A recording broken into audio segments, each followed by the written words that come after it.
All right, so in this video, I'm going to walk you guys through the process that we have at LeadBird when it comes to building lead lists for our clients. And we work with a ton of different companies, and the main issue I see even at the highest of high companies, these publicly traded enterprises, is that they only use one data vendor, right? So they may only use ZoomInfo or Apollo, pick your choice. And the issue is like, let's say, for example, you have 100 accounts that you need to prospect into. ZoomInfo may only have contacts and decision makers at 70 of those accounts, right? So you're leaving out 30 of the accounts, 30% of your account list because you're only using one data vendor. And the thing is okay, you've enriched 70%, but what percentage comes back as valid? What percentage comes back as accurate? And so this is the issue that I see when a lot of people are trying to build these outbound sales motions within their company. They just don't have reliable data. And so this is why you need to use multiple data vendors so that you can increase your enrichment percentage.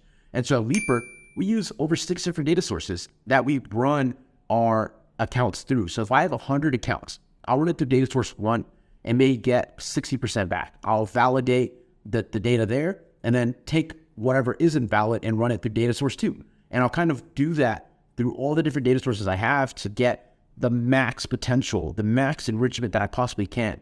And this is so important because not only have I now got more accounts, but most people in the space are typically relying on one data source. So a lot of these accounts that, data source 4, 5, and 6 are enriching and getting me contact data for are people that are probably not getting hit up as much. And what does that allow me to do? It allows me to stand out when I'm able to come in with the right sales motion.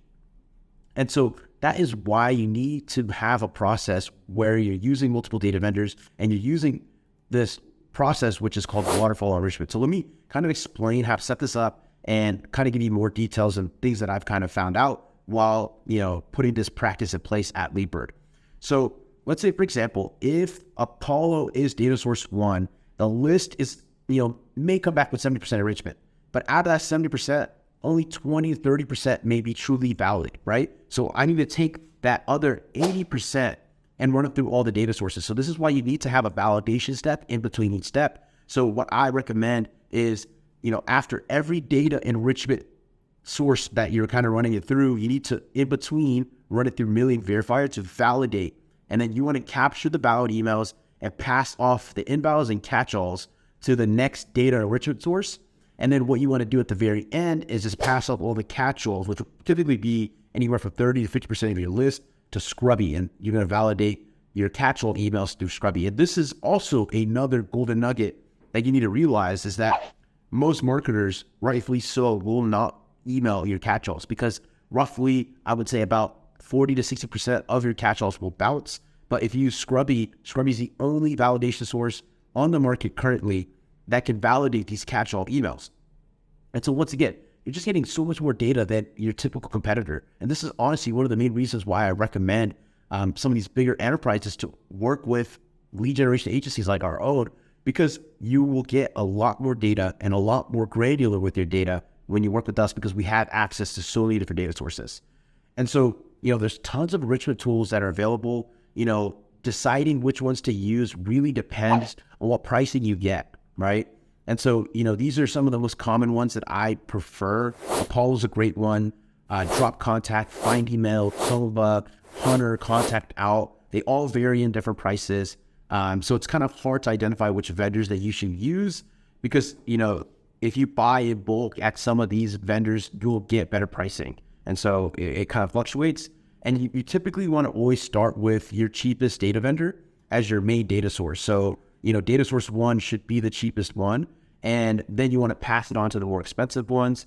And one thing to also keep in mind is that there are some data vendors that will charge you for every API request, regardless if the email comes back as valid or not. And so you want to kind of keep those at the end because you're going to get charged whether they get you the email or not. A great source or a great enrichment tool that I recommend to start off with is actually Find Email, because they only charge you for valid emails and they're relatively priced well, and they have a pretty good enrichment rate as well. So that's kind of what I recommend. And then you basically, what you're doing is you're passing it off from one data vendor to the next. And you can do this all through the API very easily.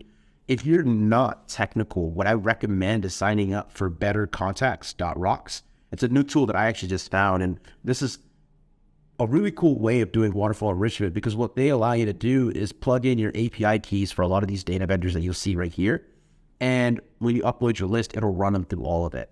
And that's a great way to do it. You don't have to use their platform. If you have a technical team, if you have a developer, you can have them basically connect it all via the API. It's not a hard thing to do, but there's not going to be a beautiful UI like Better Contacts has. So if you're a small team, I would probably recommend using Better Contacts. But if you have a developer or, you have a CTO on your team, I recommend, just having them code it all together. That's personally what we have, because it integrates better with our backend fulfillment systems. But this is the best way when it comes to maximizing your lead list and getting and finding as many people as you can, and really tapping into data that nobody else really has. And so definitely want to install this process into your outbound sales motion. And this is the way that you need to build lists to really stand out.